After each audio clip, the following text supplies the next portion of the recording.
여러분, 이런 상황은 너무나 많습니다. 논리로는 설명이 가능하지만 감정으로는 절대 받아들일 수 없는 상황인 거예요. 정말 이 상황은 낯설지가 않죠. 논리로는 분명히 머리로는 이해가 가. 근데 감정으로는 절대 받아들일 수 없는 상황인 거예요. 우리는 사두개인처럼 자신의 권력과 지위를 이용해서 내가 싫어하는 사람을 괴롭히고 옥에 가둬야 될까요? 뒤에서 그들을 깎아내리고 흠집내야 할까요? 잠깐은 상대가 깎아내리지는 것 같아요.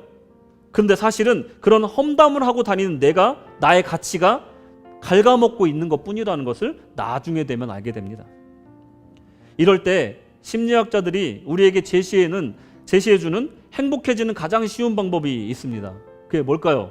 여러분, 그것은 내가 내 능력으로 컨트롤할 수 없는 상대나 상황을 컨트롤하려고 하는 시도를 멈추라는 거예요. 대신 나의 에너지를 내 감정과 생각을 컨트롤하는데 집중하라는 겁니다. 이게 바로 행복해지는 가장 쉬운 방법이라는 거예요. 배우자가 너무 미워 죽겠다는 사람이 있었습니다. 남편이 미워 죽겠대요. 그래서 상담을 했어요. 그 사람에게 상담사는 미워하는 감정을 집중하지 말고 잠깐 내려놓고 당신이 좋아하는 일과 자신을 충만하게 하는 시간을 한번 가져보라, 이렇게 제안을 합니다. 그래서 고향에 돌아가서 조용한 곳에 가서 좀 쉬고 옛 친구도 만나서 맛있는 것도 먹고 하면서 마음이 편해지고 나니 마음속에 내가 그렇게까지 분노하고 미워할 일이 아니었다라는 생각이 들었답니다. 마음의 여유가 생기고 배우자와 대화하고 싶은 용기가 그제서야 생겼다고 얘기를 합니다. 야고보서 1장 19절에 보시면 내 사랑하는 형제들아 너희가 알거니와 사람마다 듣기는 속히 하고 말하기는 더디하며 성내기도 어떡하라고요? 더디하라. 왜 더디해야 될까요? 20절에 사람의 성내는 것이 하나님의 의를 이루지 못함이니라. 왜 더디해야 된다고요? 하나님의 뜻을, 하나님의 일을 이루지 못하게 방해한다는 거예요. 우리의 성냄이. 여러분, 성내기를 더디하시기 바랍니다. 아멘. 화내기 전에 한 번만 숨을 내쉬고 들여마시고 무슨 얘기인가 한번 들어보라는 거예요. 아무리 미워도 한번 들어보라는 거예요. 사두개인과 성경 관련자들은 두 사도가 말하는 가르침과 부활의 도가 무엇인지 자세히 들어봐야 했습니다. 만약에 그들이 들었다라고 한다면 정말 놀라운 구원의 체험이 있었을 것입니다. 그들의 부정적 감정과 이권에 눈이 멀어 하나님의 일을 거스리는 아주 큰 실수를 하고야 만 겁니다. 사두개인과 상반되게 두 사도는 평정심을 유지하는 것으로 보입니다. 평정심을 넘어서 너무나 당당하게 대처하고 있다는 거예요. 마치 이런 일이 있을 것을 알았다는 듯이 말입니다. 이 사도들의 경험을 통해 우리가 만나는 사람들이 대부분 호의적인 사람만 있지는 않다라는 것을 우리가 알 수가 있습니다. 여러분, 271 법칙이 있어요. 2대 7대 1이라는 법칙이 있어요. 여러분 주변에 사람들이 있는데 2대 7대 1의 법칙으로 있다라는 거예요. 여러분, 2가 뭘까요? 아시는 분? 나를 싫어하는 사람 2입니다. 7은 뭘까요? 나를 좋아하는 사람일까요? 아니요. 나에게 무관심한 사람이에요. 그럼 한 명은 뭘까요? 있을까 말까 한 명? 나를 좋아하는 사람. 그러니까 이 있을까 말까 이 한 사람을 생각하면 어떻게 보면 모든 사람이 다 나한테 호의적이어야 된다는 것을 당연하게 받아들이면 안 된다는 거예요.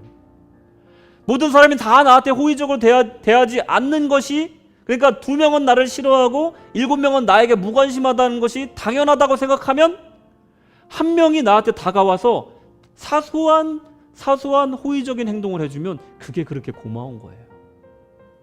당연하게 생각하면은 별거 아니지만 그것을 당연하게 생각하지 않으면 한 명의 그 사람이 너무나 소중한 사람이 된다라는 거예요. 자그마한 행동조차도 고맙게 느끼며 우리는 감사하며 살 수가 있다라는 겁니다.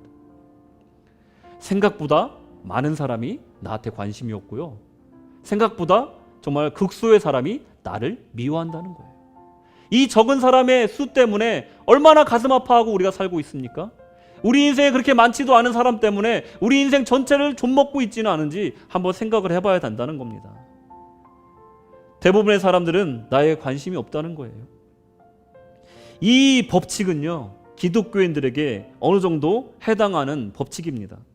우리 예수님이 말씀하셨는데 마태복음 5장 11절, 나를 인하여 너희를 욕하고 핍박하고 거짓으로 너희를 거스려 모든 악한 말을 할 때에는 너희에게 뭐가 있다고요?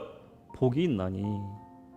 숙명적으로 예수를 따르는 길은 순탄하지 않은 길을 걸어야 할 때가 있다라는 거예요. 아무것도 안 하는 사람한테는 핍박이 오지 않는다는 거예요. 아무 일도 안 일어난다는 겁니다. 그런데 예수님 따라가고 말씀대로 살라고 마음 먹다 보면 핍박이 온다는 거예요. 뭔가 불편함이 온다는 겁니다. 분명 옳은 길이지만 선한 의도로 행했지만 고깝게 보는 사람들과 우리를 막아서는 역경이 분명히 있다라는 겁니다. 그럴 때 우리는 어떻게 해야 될까? 이를 악물고 긍정적인 요소를 찾아야 됩니다. 이를 악물고 그냥 찾으면 안 돼요. 왜냐하면 화가 나니까. 화나니까 이를 악물고 찾아야 돼.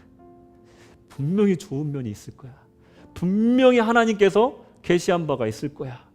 여러분 생각해 보세요. 오늘 예배가 끝났어요. 저 문을 나가십니다.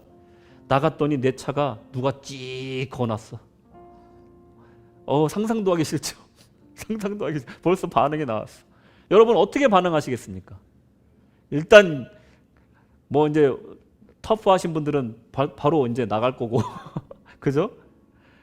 여러분 만약에 이게 그냥 실수가 아니라 막 예수쟁이 이렇게 써놨어.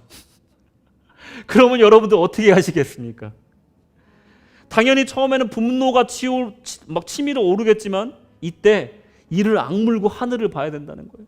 뒤를 돌아서 십자가를 봐야 된다는 거예요. 예배에 받았던 그 은혜를 떠올려야 된다는 거예요.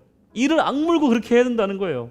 이 알지 못하는 사람 때문에 오늘 받은 은혜를 내가 송두리째 날려버릴 수가 없다는 거예요. 일주일 동안 살아갈 그 영적인 힘을 한 자리에서 그냥 쏟아버릴 수가 없다라는 거예요.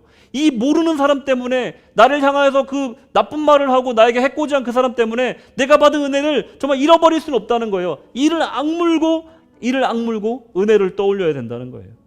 다만 경찰에 신고하고 이를 해결할 방법을 찾겠지만 이 감정에 휘둘려서 성난 사람들 이 비프가 되면 안 된다라는 겁니다. 어쩌면 예수님께서 기뻐하라고 즐거워하라고 얘기하실 때 그 앞에 가로가 있는지도 모르겠습니다. 어쩌면 예수님 기뻐하라는 말 속에 이를 악물고 기뻐해라 라고 말하고 계신 걸 수도 있다라는 거예요. 마태복음 5장 12절에 보시면 기뻐하고 즐거워하라 하늘에서 너의 뭐가 크다고요? 상이 큼이라. 너희 전에 있던 선지자들을 이같이 핍박하였느니라. 상이 크고 너희뿐만이 아니었어. 하나님 뜻대로 살던 사람들은 다 핍박을 받았어. 그러니까 기뻐하고 즐거워하라. 그 앞에 뭐가 있다고요? 이를 악물고 기뻐하고 즐거워하라는 거예요. 너무나 힘든 미션입니다. 압니다. 이거를 할 수 있는 사람이 몇이나 될까요? 근데 우리는 끊임없이 노력을 해야 돼. 예기치 않은 불행과 부침을 만날 때, 나를 가로막는 사람을 만날 때 우리가 해야 될 일은 바로 숨을 깊이 들여 마시고 그 일의 진행을 하나님께 맡기는 것입니다.